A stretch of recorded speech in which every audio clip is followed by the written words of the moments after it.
What's going on, guys? I've got here my 2002 Ford F-150, and I'm using this truck to point out to you a few of the recommended services that you should do to any vehicle after you drive it through flooded waters, heavy mud, or even if you use the vehicle to launch a boat. So the main component of this service is to change the differential fluid. So I've got new fluid here, I've got a replacement gasket, and I've got the necessary tools to get that done. I'm also going to be changing the oil just because there's so much water underneath this car, you know, and the engine does leak a little bit of oil. So common sense says if oil can leak out, water can leak in. So I want to get fresh fluid in there. And I'm also going to grease all of the universal joints on the drive shaft. So get a few things done. Let's go ahead and grab some of the basic tools. Now, if you have a vehicle that has a drain plug on the differential, then you don't have to remove the cover like what I'm doing. Unfortunately, this is the Ford 8.8, which does not have a drain plug. So the only way I can get the old fluid out is to pop off the entire cover. And this truck is two-wheel drive only, so there is no front differential for me to contend with. But let's go ahead and get this service done. Now, this is an often overlooked step, but before you start to drain any fluid out, you want to make sure that you can remove the fill plug. If you can't remove the fill plug, then you definitely don't want to drain any fluid out, because then you will be stuck with a vehicle that can't be driven. So here's the fill plug. On this vehicle, it just uses a 3/8. And if you're on level ground and you remove the fill plug, you should see the fluid at the very top, right underneath the hole of the plug. You might even see some fluid leaking out. And that's really what you want to see. If you don't see any fluid come out, or if you don't see any fluid right underneath the hole, then you might have a slight leak somewhere. And if you look at the plug, you'll also note there's some metal shavings. You'll want to wipe those away with a rag before you reinstall the fill. I'm just going to gently thread this back in. I know that I can remove the fill, so I can go ahead and proceed with draining out the fluid. And while you're doing this step, you just want to go over the entire differential, check for any problems. I can see on my diff, it looks like the front pinion seal might be leaking very slowly. Not a huge deal, but just something to keep an eye on. Let's take a look at that. Yeah, we can see just a little bit of fluid is running out through here. So now let's move to the back and pop this cover off. I have the wheels off the ground as well, because I want to use this opportunity to check for the operation of the limited slip. So I have the car in neutral. I can move the wheels around. I want to see how much play there is, and just basically try to assess the life of the differential. So all of the screws for me to remove are 13mm. Let me get this set up here.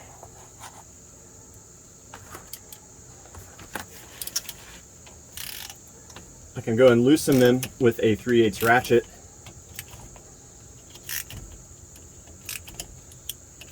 And then come back with a impact driver to make the job go a little quicker.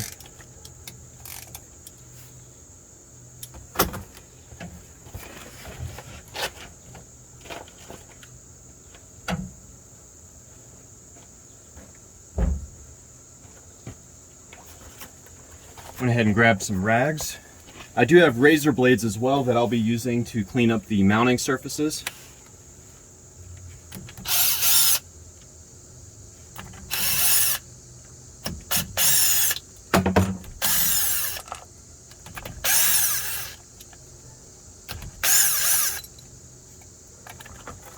Generally, you don't want to remove all of the screws. You want to leave a few on there, because you're going to have to pry the mounting plate away. Sometimes, especially if silicone is used to seal this, it will make a big mess. If the cover flies away, it will splash oil everywhere. So you want to remove a little bit, like what I've done here.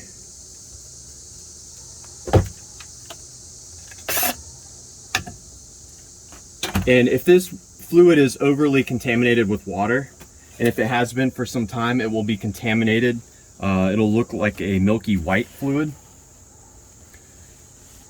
This really doesn't look so bad, but of course I want to get a closer look at the gears and everything once the fluid is drained out.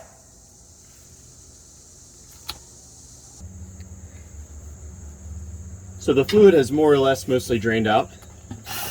So let's go ahead and remove this cover, take a look at what's going on.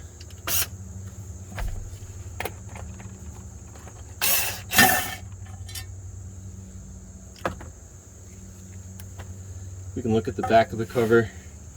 You can see there's going to be some metallic debris. It will vary depending on how much wear your differential is incurring, and also the frequency at which you change the fluid. This fluid has been changed maybe within the past year or so, so it's going to be more or less pretty fresh. And I want to point out too, I mentioned any assembly where oil is leaking out, water will be able to leak in. That is true. But even if you don't have any leaks on the differential whatsoever, water can still leak in through the vent. So the vent on this vehicle is on this side, the driver's side. It's basically a hose that allows air to flow in and out of it as the temperature changes. And you can see the vent goes all the way up to a frame rail at the bottom of the bed. Now, water can still leak into this even if it doesn't go all the way up to the top here, because waves can go up there. And also you can see this is the original hose. It's not sealing very well. It's kind of sitting somewhat loosely on that fitting. You can see when I flex it, there's a crack that appears. And there's no clamp on this either, so not very difficult for water to intrude. And here are the spider gears. A lot of times if fluid is not changed frequently, or if the fluid gets contaminated with water, the additive in the fluid that protects these gears can wear out, and you can start to see pitting or corrosion on the face of the spider gear. But these gears look to be in pretty good shape.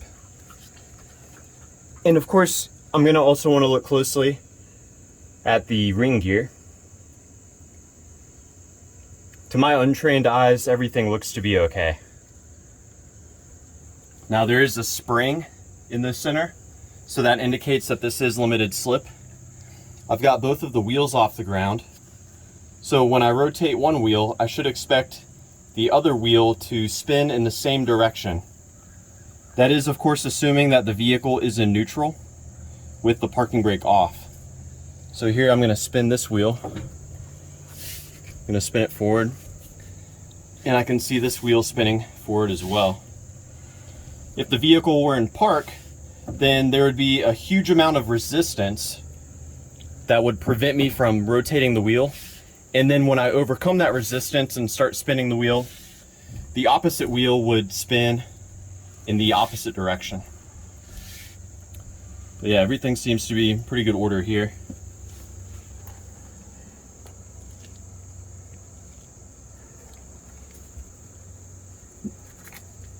The old gasket has remained stuck to the body of the differential, so I'm going to use a razor, just scrape it off. It's going to look easy for me because this gasket is somewhat new, so it's going to come off pretty easily. It's not going to be stuck on there good. And of course you'll want to come back later, clean this up pretty good. One thing I will suggest to you, if you're spending a lot of time scraping, if there's a lot of debris that's stuck on the mounting surface, take a rag and drape it over the gear. This will prevent particles from coming off here and getting stuck to the gear. This oil is very sticky, so any sort of dirt or debris you knock off will definitely get stuck in there if you don't prevent it.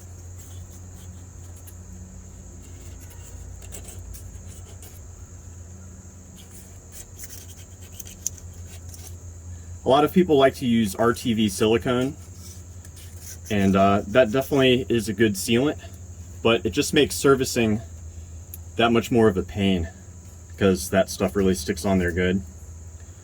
If I had a truck that had an actual drain plug, then I'd be more likely to use silicone on the cover assembly, because I wouldn't anticipate needing to remove the cover assembly nearly as often.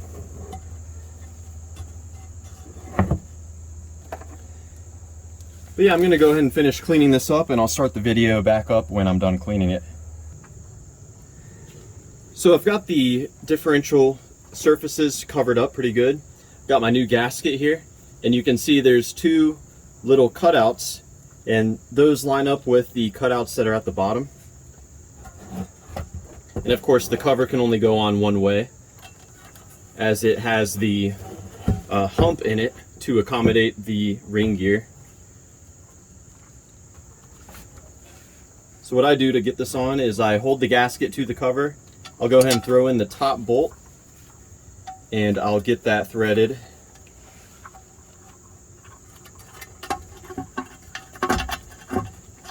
Just a few turns, just enough to hold it securely so I know it won't fall.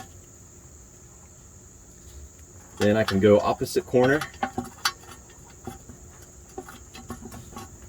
Get the bottom threaded on. I like to start threads by hand, just to avoid the possibility of cross-threading. But once I've got a few bolts threaded in, I can come in with the impact and just very gently start threading them back in there. I'm not getting them anywhere near the final torque, I'm just getting them started.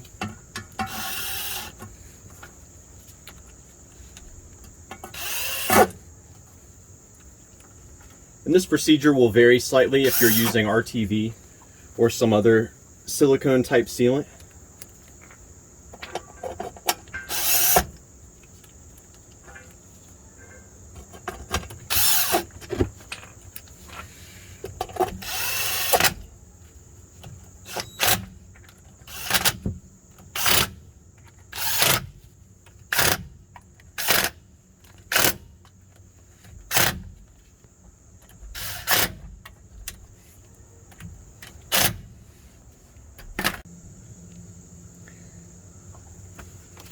So with all the bolts loosely installed with the impact driver, I'm going to come back and apply the final tightening torque with the 3/8 ratchet. I like doing this because I can better feel by hand that all of the bolts are tightened and tightened evenly. Now with that done, I'll want to proceed to fill the differential. This is best done on level ground, although you can do it on slightly unlevel ground. If you just keep in mind that the level might not be accurate, you can always check it later once you have leveled the vehicle.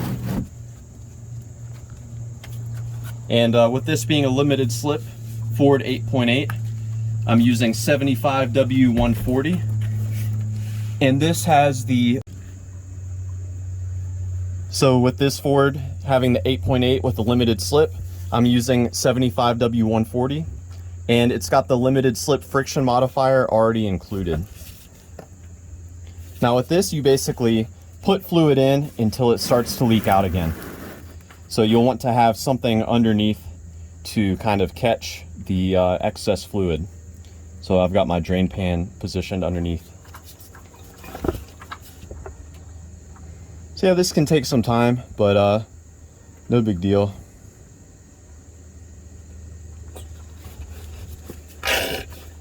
Once I shoot all the fluid in here, I'm going to reinstall the plug, tighten it down, and I'll move to the next step of the flood service, which is to grease all of the universal joints. You can see one of them right here. So let's go ahead and fast forward through this fluid fill, and I'll go ahead and proceed to service the joints.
All right, that's good and tight. Oh, shit. Fuck.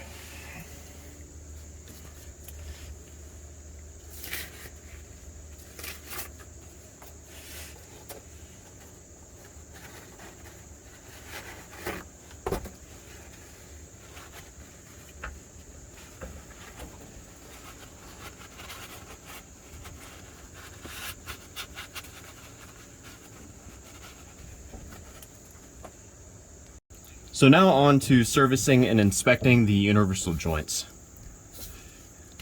Most universal joints, especially if they've been replaced once before, will have Zerk fittings on them.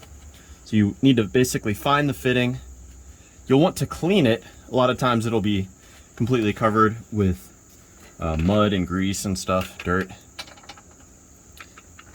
Then you use a grease gun to shoot some grease into it. This is a Ford, and Ford has their own grease that's recommended. But it helps to kind of get familiar with what is suggested or recommended for your vehicle. So you can see I've actually put so much grease in there that some is starting to seep out of the little joints, especially this one right here. And that's okay, you know. The goal is to displace the grease that's in there now, which is very likely contaminated. You know, especially if the car is submerged, or if this part of the car at least is submerged in water for a while. If you're launching a boat, that's one of the main things that can happen. So you just want to make sure you have fresh grease in here.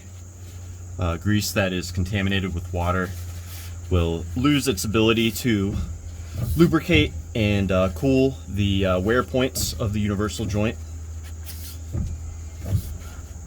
And while you're here, you know, take a look at the drive shaft. See if it's bent, if it's corroding, if there are a lot of scratches on it that could lead to issues down below or down later. You can also check to see if any of the weights that have been attached to the drive shaft to balance it have gotten knocked off or disturbed in any way. You can also grab the drive shaft and kind of put some force on it, try to wiggle it, see if there's any play in the U-joint assembly. You may know this already, but if a U-joint completely breaks apart, the results can be very catastrophic. So yeah, I've got this one done. I've wiped away the excess grease. And I'm gonna do the same with the U-joint towards the front of the car. So no need to film that, I suppose. It's a little redundant, but yeah. So I spoke too soon. I actually will film this for a couple of reasons. One, I just want to show you, this is an instance of if you see a weight like this on a drive shaft, that means that the drive shaft has been balanced by an aftermarket or a third party. Compared to the weight that I showed you earlier, you can see this one's rusting a little bit. No big deal, but it's just indicative of a third party balancing it, and you can see the sealant looks newer on this. And I want to point out as well, you'll want to inspect where the drive shaft goes into the transmission. You can check to see if it's leaking.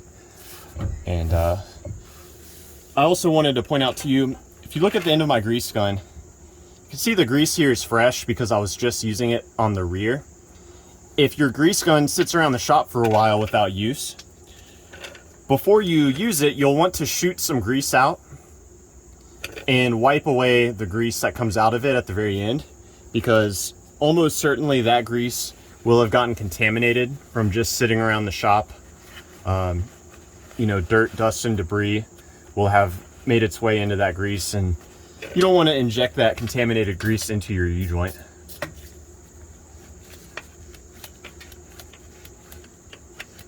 Yeah, nothing major, just wanted to show that to you.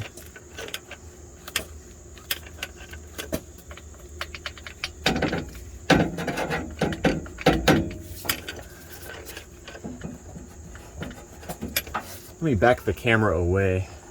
A lot of times the fitting will get stuck. It can take some force to get it out, and I don't want to hit the camera.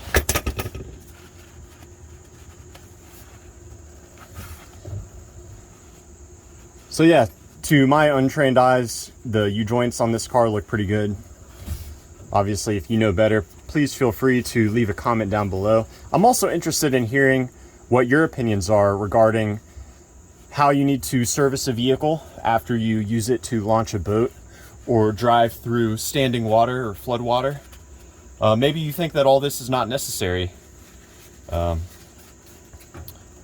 Maybe you think it's overkill and you can just do this type of maintenance, but only as a scheduled maintenance, not on a not on a every time you launch a boat type of a thing. Maybe once a season, I should say.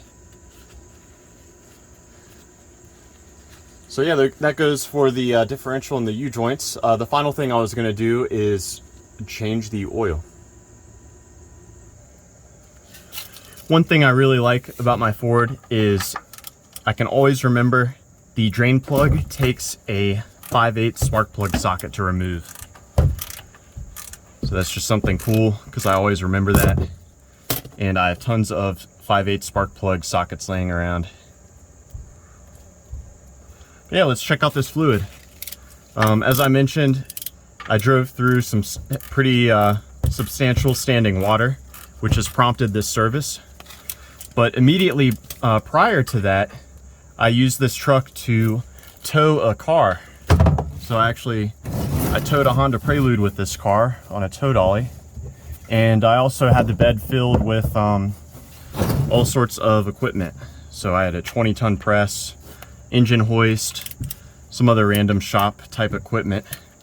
So it's good for me to be changing the fluid regardless, just because I put a lot of stress on this transmission, or on this engine rather.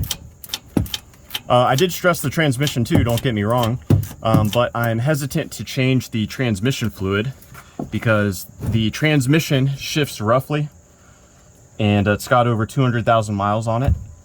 And I'm concerned that if I change the fluid of the transmission, then the transmission will start slipping. The theory with that is that the friction material on the clutches inside the transmission, they can wear to the point where the fluid in the transmission is carrying a lot of that friction material. And if you change that fluid out, replace it with fresh fluid that does not have the dissolved or worn friction material particles in it, then it can cause those clutch plates to start slipping. So that's just something I've heard about, and I've seen it firsthand too. I've seen fellow mechanics change transmission fluid and then immediately have issues with the transmission slipping. So with the mileage on this transmission, at some point it will have to be completely rebuilt or replaced. And I don't think changing the transmission fluid at this point would yield any longer life, and if anything, it might just accelerate its expiration date, so to speak. But I'd like to hear your thoughts down below if you have any theories about changing transmission fluid on higher mileage, older transmissions that may already exhibit some issues. And anyways, back to the topic at hand. This fluid, to my untrained eyes, is definitely not water contaminated.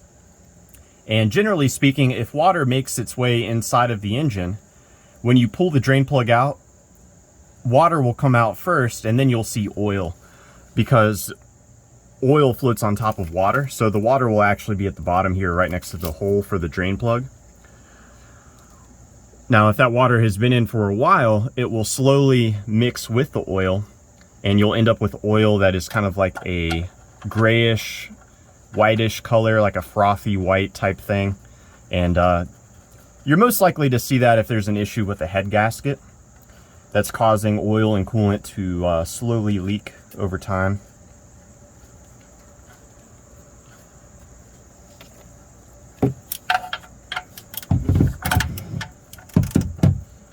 But yeah, what other sort of items would you think to check on a vehicle that you had driven through standing water or heavy mud, or if you've used it to launch a boat? The only other thing I can think of personally to take a look at would be the wheel bearings. You know, of course, if you have sealed wheel bearings, like what a lot of Chevys have, where it's just a wheel bearing assembly that's bolted to the spindle, those in theory are sealed. You can't really inspect those, you know, you can't really take them apart and take a look at them. This being a Ford, it's got like the old school front wheel bearings that you can pack with grease. And I suppose those could become contaminated. But I'm gonna actually show you why I'm not checking those on mine. I have replaced those bearings, I've replaced the seal, repacked with fresh grease, of course. But I'm gonna pop this cover off and show you why I don't feel it's necessary for me to check out that wheel bearing grease. So let's pop this cover off and check it out. So you can see this part is the rotor. This is a cap, there's grease behind that, and you can see around the cap when I reinstalled it, I siliconed it.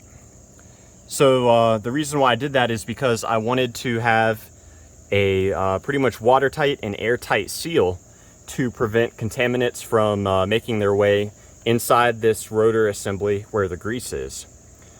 And of course, you know, there's a wheel seal on the back side that I replaced. So I'm thinking that this is airtight.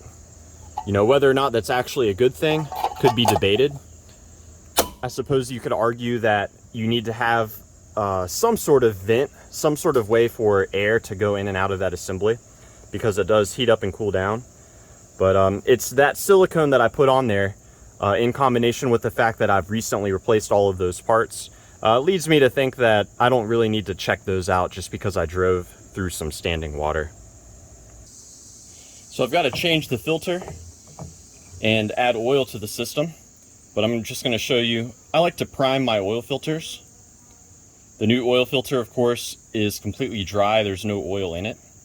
And when you install a dry oil filter after an oil change, the first time you start the car, the oil pump has to work hard to basically displace all of the oil, or displace all of the air that's in the filter before it can build up the full oil pressure.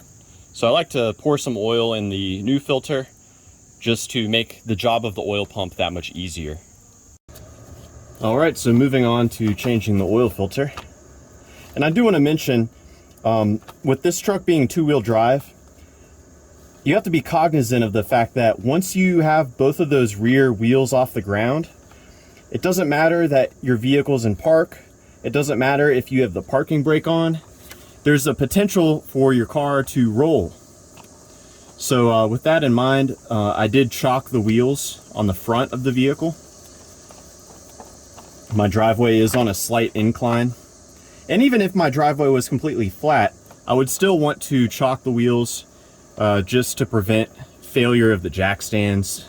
You know, you never know, maybe someone pulls into my driveway and hits my car while I'm underneath it and pushes it forward. So crazy things can happen, you know, once you start dealing with servicing a car and having it on jack stands and all that stuff. So it's always good to be safe. And I want to mention as well, you can see I'm having a hard time maneuvering this oil filter out. If I am really having issues, I can get inside the car and turn the wheel, and that will move the arm. This is the idler arm. So I could turn it to the left or the right and potentially gain some more clearance. This is a Motorcraft OEM style filter. So it's a little bulkier than most, which is why it's hard for me to maneuver it out. You can see I've got it done. And gonna inspect the oil filter housing surfaces. Basically, you want to make sure that the old gasket is not stuck. And this one, the old gasket did come off. You can see the surface right there.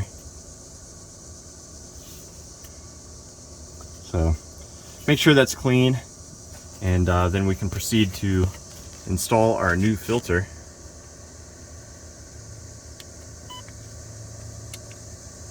Having issues with the gimbal, so bear with me. Little technical issues. I'm using the DJI gimbal. I forget the exact model number, but it's a nice one. It's actually the only gimbal I've ever owned, but I'm pretty happy with it. course, as I say that, it starts acting up. But yeah, everything's good. So got my new filter installed. Now we add oil. This being a 2002 Ford F-150 with the 4.6. Its capacity is exactly 6 quarts for the most part.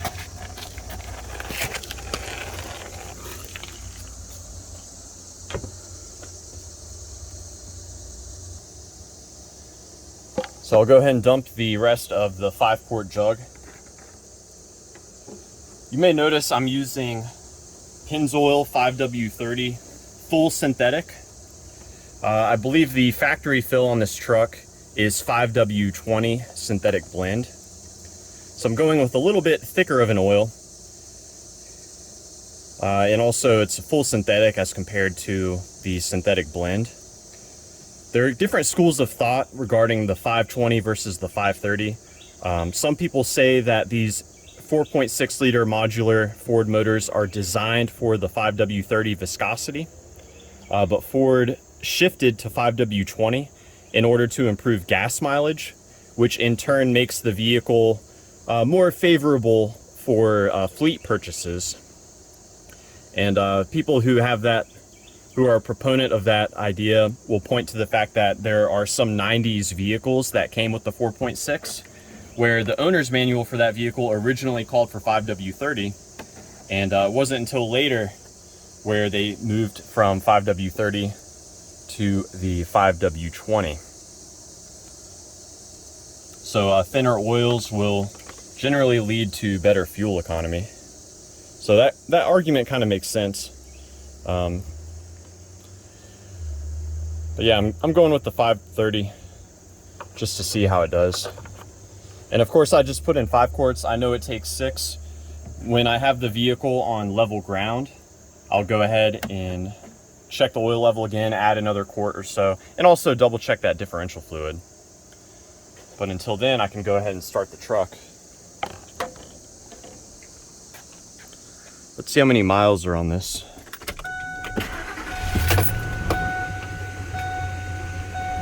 So it started just fine, and because I added the oil into the oil filter, I primed it, you didn't hear that typical clitter clatter oil engine knocking sound that you would typically hear after you initially change the oil. We can see here I'm at 226,000 miles. So yeah, that's about it. I'm pretty much done servicing the vehicle, doing the so-called flood service. But yeah, please do comment down below if you guys have any questions or any advice. And I do appreciate you watching. And have a nice day.